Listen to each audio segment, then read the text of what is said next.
Bonsoir à toutes et à tous, très heureux de nous retrouver ce soir sur cette chaîne YouTube. Voilà, j'aimerais partager avec vous quelques réflexions à travers d'un texte des Écritures qu'on va lire ensemble dans quelques instants. J'aurais dû mettre en ligne le culte que nous avons eu ce matin à Cimiez avec l'église de Cimiez, l'église de Nice-Ouest, culte en direct que nous avons fait via l'application Zoom. Mais suite à un incident technique, nous n'avons pas pu enregistrer malheureusement le culte. Donc je me suis dit que pour que chacun puisse profiter quand même du message, de la parole de Dieu, il serait nécessaire que je puisse enregistrer ce message sur notre chaîne YouTube. Donc tous ceux qui n'ont pas pu nous suivre ce matin en direct avec l'application Zoom, voilà, j'aimerais partager avec vous aussi la bonne parole du Seigneur. Alors, nous allons lire ensemble un texte qu'on trouve dans l'évangile de Luc, au chapitre 1er de cet évangile de Luc, au verset 1er. Nous allons lire ensemble quelques versets.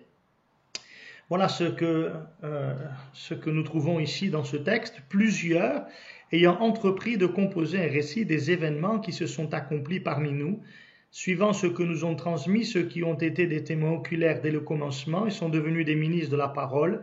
Il m'a aussi semblé bon, après avoir fait des recherches exactes sur toutes ces choses depuis leur origine, de te les exposer par écrit d'une manière suivie, excellente et au fil, afin que tu reconnaisses la certitude des enseignements que tu as reçus. Que Dieu soit béni. Je vais partager avec vous quelques réflexions. Bien sûr, je ne vais pas redire exactement ce que j'ai dit ce matin dans notre culte en direct, mais partager avec vous malgré tout les quelques pensées que nous avons développées. J'aimerais donc m'arrêter sur cette parole de l'Écriture où nous voyons que l'évangéliste Luc, qui était un médecin, va faire des recherches exactes sur tout ce qui concernait la personne de Jésus. Et il va ensuite les transcrire par écrit et cet exposé va être envoyé à un certain Théophile dont Luc dit que c'était un personnage excellent et il lui envoie donc cela et cet évangile donc est resté et chacun aujourd'hui peut profiter de cet évangile.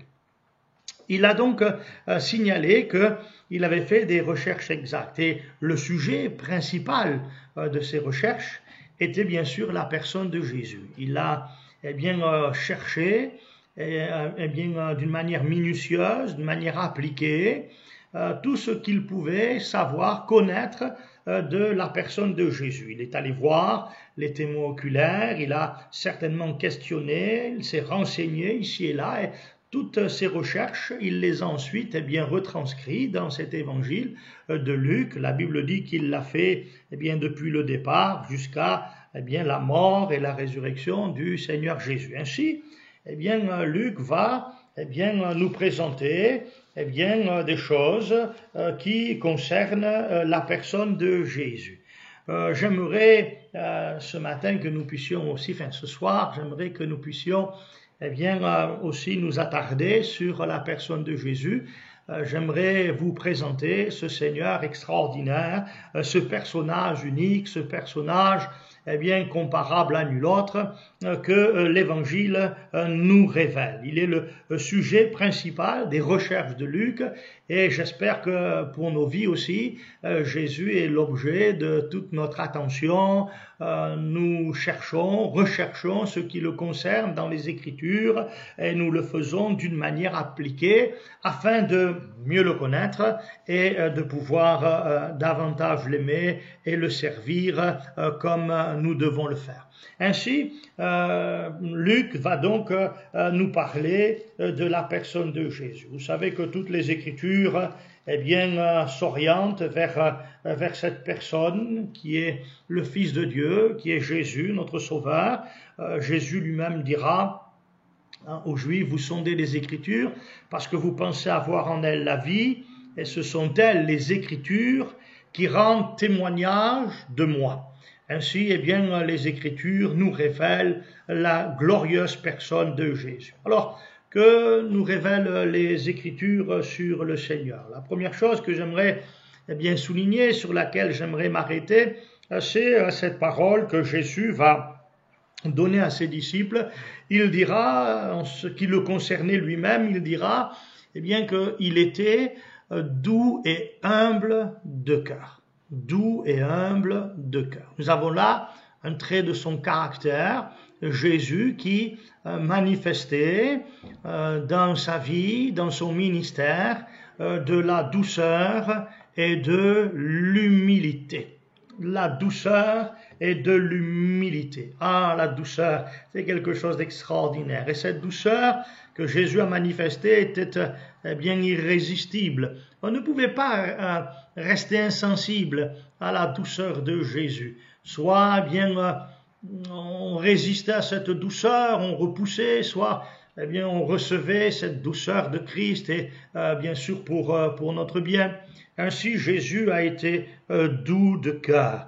Bien sûr cette douceur s'est traduite par bien cet amour manifesté à l'égard des uns et des autres, notamment des malheureux, de ceux qui souffraient, de ceux qui bien, étaient en difficulté, des malades, des rejetés, des gens qui étaient dans une pauvreté extrême, des gens qui se retrouvaient dans des situations desquelles ils ne pouvaient pas sortir parce qu'humainement parlant, il n'y avait pas de solution. Jésus est venu jusqu'à eux et a manifesté sa douceur, manifesté son grand amour et il a agi d'une manière extraordinaire. On se souvient du nombre de fois où Jésus est venu, s'est approché de toutes ces personnes qui avaient tellement besoin d'être secourues et il a agi en leur faveur. Le secours de Dieu a été accordé aux uns et aux autres et chacun était étonné, émerveillé et proclamé ensuite leur joie et leur reconnaissance à l'égard de ce que le Seigneur avait fait pour leur vie, la douceur. Je me souviens de ce que Jésus a fait alors qu'on lui amène une femme surprise en flagrant délit d'adultère et qu'on est sur le point de lapider cette femme. On dira à Jésus, tu sais, la loi de Moïse indique que cette femme doit mourir. Toi, que dis-tu? Et lui, avec un grand amour, avec une douceur extraordinaire, va prendre la défense de cette femme et du moins va s'interposer entre ses accusateurs et elle. Il va dire à tous ceux qui avaient décidé de la lapider, bien que celui d'entre vous qui est sans péché jette le premier la pierre, et tous, repris dans leur conscience, se sont éloignés. Et Jésus est resté seul avec cette femme. Il aurait pu la condamner, il aurait pu avoir des mots difficiles, des mots durs à son égard, mais avec une douceur extraordinaire, il a parlé à cette femme, lui apportant les bienfaits spirituels dont elle avait besoin, parlant de ce salut merveilleux que cette femme avait besoin de recevoir. Ainsi, Jésus était doux de cœur et sa douceur était extraordinaire. Son amour a été un amour parfait. Mais il était aussi humble, à manifester de l'humilité. Jésus n'a jamais cherché la popularité, il n'a jamais cherché la gloire des hommes, il n'a pas voulu être quelqu'un que l'on mettait en avant. Non, Jésus a toujours su rechercher la gloire du Père. Il dit, Père, je t'ai glorifié sur la terre. Je t'ai glorifié sur la terre. Et nous avons là un trait de caractère extraordinaire que nous devons avoir les uns et les autres. Également, devons rechercher cette humilité. Aujourd'hui, on s'aperçoit que certains, même par le biais de l'Évangile, recherchent la popularité, désirent être vus des hommes, acclamés par les hommes, adulés par les hommes, mais Jésus n'a pas cherché cela. Il était doux et humble de cœur. Devons prendre garde, à ne pas rechercher une quelconque gloire humaine, une vaine gloire humaine, prendre garde à ne pas rechercher des choses qui pourraient nous glorifier, prendre garde que dans nos cœurs des sentiments d'orgueil s'installent. Devons comprendre que nous ne sommes pas grand-chose et que nous ne pouvons rien faire sans le Seigneur et que toute gloire en fait lui revient à lui et à lui seul. Nous devons chercher à plaire à Dieu, nous devons chercher à faire eh bien, ce que Dieu approuve. Nous ne devons pas chercher l'approbation des hommes, mais devons rechercher l'approbation de notre Dieu. Et c'est ainsi que Dieu sera glorifié. Il était doux et humble de cœur.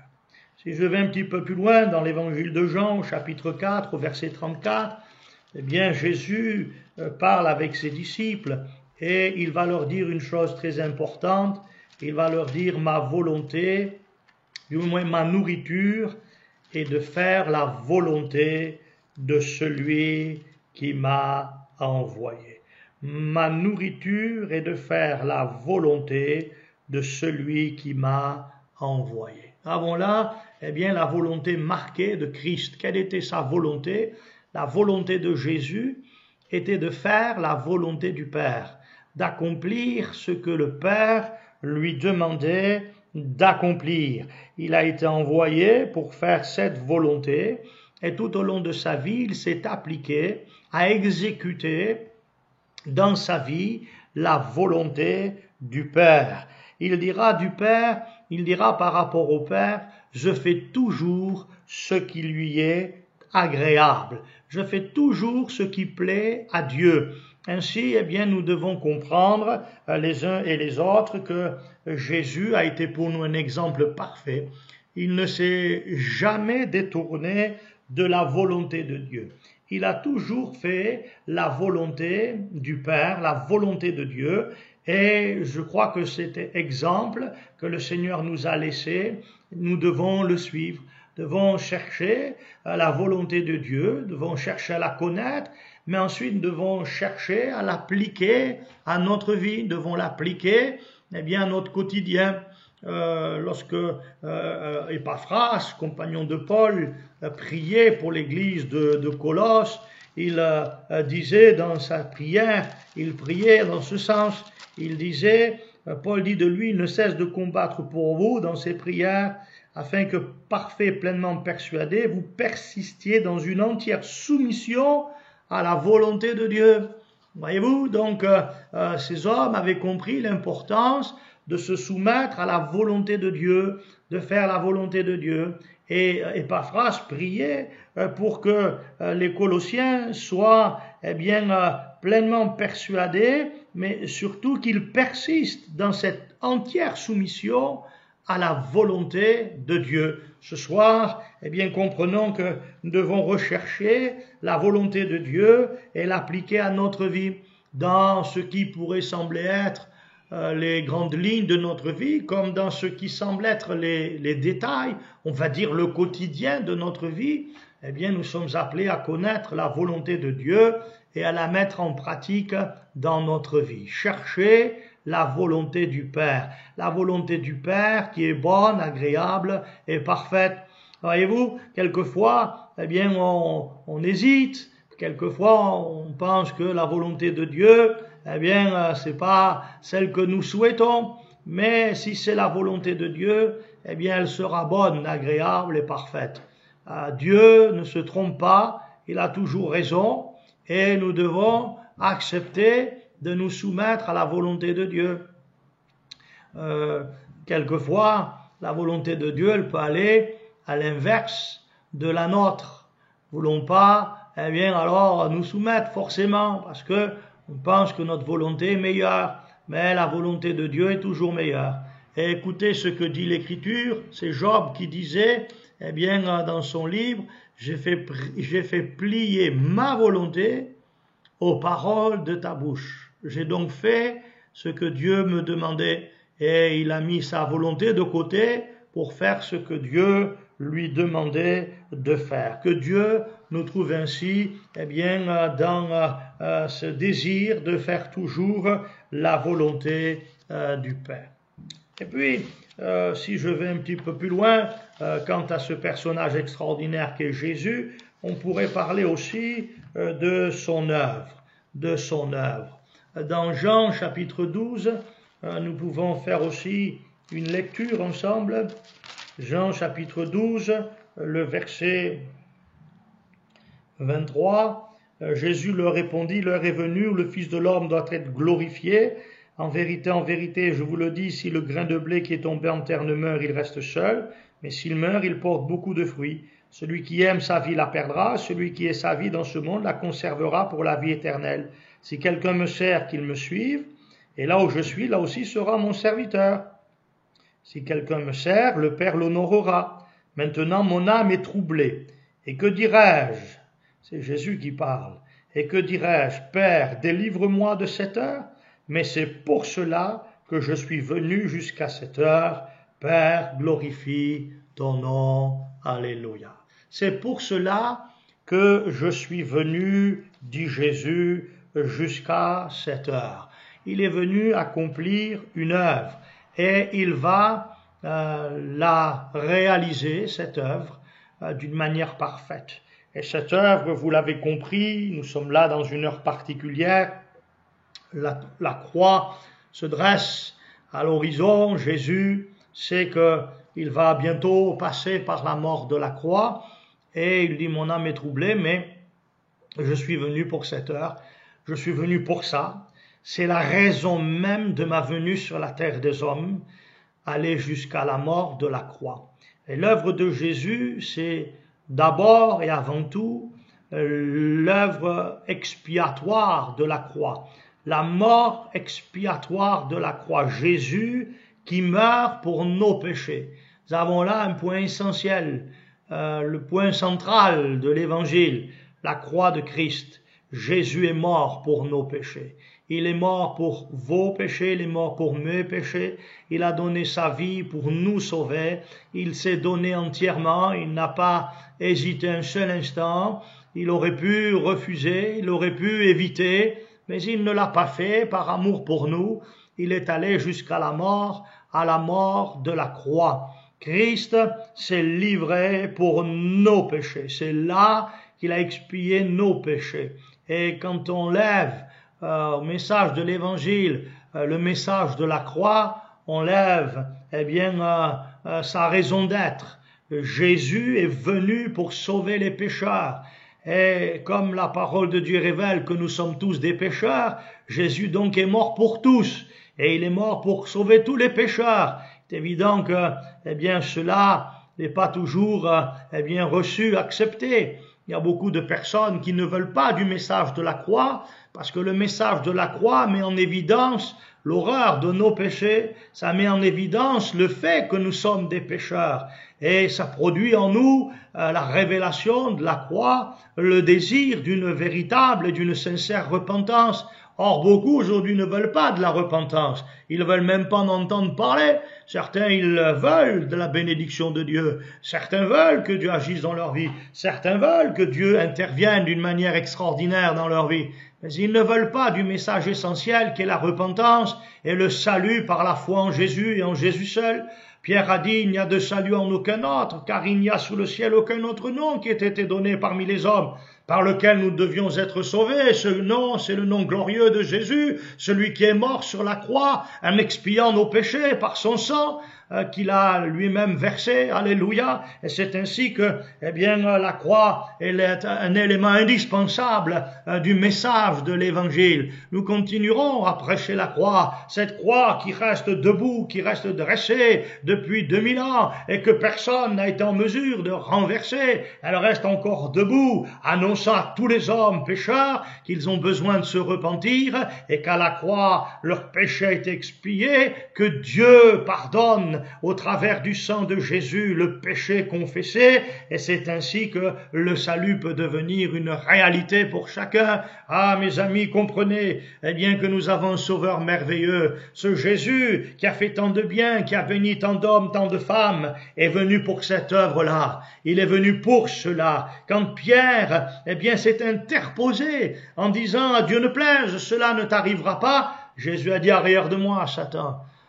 Tes paroles me sont un scandale. » Autrement dit, l'ennemi ne voulait pas que l'œuvre de l'expiation soit accomplie, mais Jésus l'a accomplie parfaitement. C'est après avoir été placé sur la croix du Calvaire et avoir souffert plusieurs heures sur cette croix du Calvaire que Jésus a pu alors affirmer tout est accompli. Le tout est accompli de notre salut. Jésus qui a fait tout ce qu'il y avait à faire pour sauver l'humanité et pour sauver notre âme. Et nous sauver, nous en particulier. Que Dieu soit béni pour ce grand salut que le Seigneur a accompli. J'aimerais terminer avec une dernière pensée. J'aimerais vous parler du grand fait de l'histoire de Jésus. Jésus, eh bien, nous l'avons vu, avait un trait de caractère extraordinaire, doux et humble de cœur. Nous avons vu également, eh bien, que Jésus, c'était, eh bien, ce personnage extraordinaire qui avait marché dans toute la volonté du Père sans jamais s'en détourner. Jésus, c'est celui qui a accompli l'œuvre de l'expiation, de la rédemption, du pardon de nos péchés, du salut éternel de Dieu. Mais Jésus, c'est aussi celui qui n'est pas resté dans la mort et qui est ressuscité des morts. Jésus est vivant. La mort n'a pu le retenir, le conserver en son sein. Jésus est sorti vainqueur de la mort. Imaginons un seul instant que Jésus ne soit pas sorti de la mort, que Jésus soit resté dans la mort. Bien, rien de ce qui s'est passé après la croix et la résurrection ne serait arrivé. Nous n'aurions pas la possibilité de lire le livre des Actes et tout ce qui s'est passé ensuite avec les apôtres, les disciples, l'expansion de l'évangile, du royaume de Dieu sur la terre, l'expansion de l'Église, la croissance de l'Église. On dira quelque temps après que les apôtres aient commencé à annoncer l'évangile, on dira ces hommes qui ont bouleversé le monde de l'époque. Ils ont annoncé l'évangile partout, ils ont annoncé l'évangile d'un Christ mort pour nos péchés, mais ressuscité des morts. La Bible dit qu'il rendait avec beaucoup de force, témoignage de la résurrection de Jésus. Jésus qui n'est pas resté, eh bien, au sein du séjour des morts, dans la mort, mais qui en est sorti vainqueur et vivant. C'est pourquoi encore même aujourd'hui, partout dans le monde, on le célèbre, partout dans le monde, on l'annonce, on le proclame. Partout dans le monde encore, Jésus, eh bien, est l'objet, eh bien, d'une foi véritable de la part de beaucoup, parce que l'évangile est arrivé jusqu'à nous. On a rencontré non pas un Christ mort seulement sur la croix, mais un Christ vivant et vivant au siècle des siècles. Il est celui qui agit encore. La Bible dit, Jésus est le même hier, aujourd'hui et éternellement. Alors, ça veut dire que le Seigneur est vivant et qu'il est pleinement vainqueur de la mort. Alors, ce soir, j'aimerais vous encourager et vous dire, eh bien, vous qui croyez dans le Seigneur, vous qui avez mis votre foi, votre confiance en lui, bénissez le Seigneur et glorifiez Dieu, parce que vous pouvez vous approcher de Dieu au travers de Jésus-Christ. Vous pouvez venir à lui simplement et lui demander d'agir et de se manifester. Si Jésus n'était pas ressuscité des morts, tout cela n'aurait aucun sens. Mais Jésus est réellement ressuscité des morts. Il est vivant. C'est pourquoi je vous invite, eh bien, à tourner vos cœurs vers lui. Si vous avez des soucis, des problèmes, des difficultés, la maladie ou que sais-je encore, la souffrance, des problèmes familiaux, des problèmes avec toutes sortes de vices, de passions qui vous tiennent, des problèmes avec peut-être eh bien un mal-être intérieur, avec eh bien un cœur brisé, peut-être des choses qui sont là dans votre vie. Je vous invite à tourner votre cœur vers le Christ vivant, de venir à lui simplement et de lui demander le secours dont vous avez besoin. La Bible dit que Dieu est un secours qui ne manque jamais dans la détresse. Venez à lui tel que vous êtes, approchez-vous de lui, le cœur humble, le cœur est bien plein de foi. Croyez qu'il va agir, croyez qu'il va intervenir, et vous verrez sa bonne main eh bien, se poser sur votre vie. Que Dieu vous bénisse et qu'il vous accorde une pleine grâce aux uns et aux autres. Amen. Dieu, nous croyons, confiants.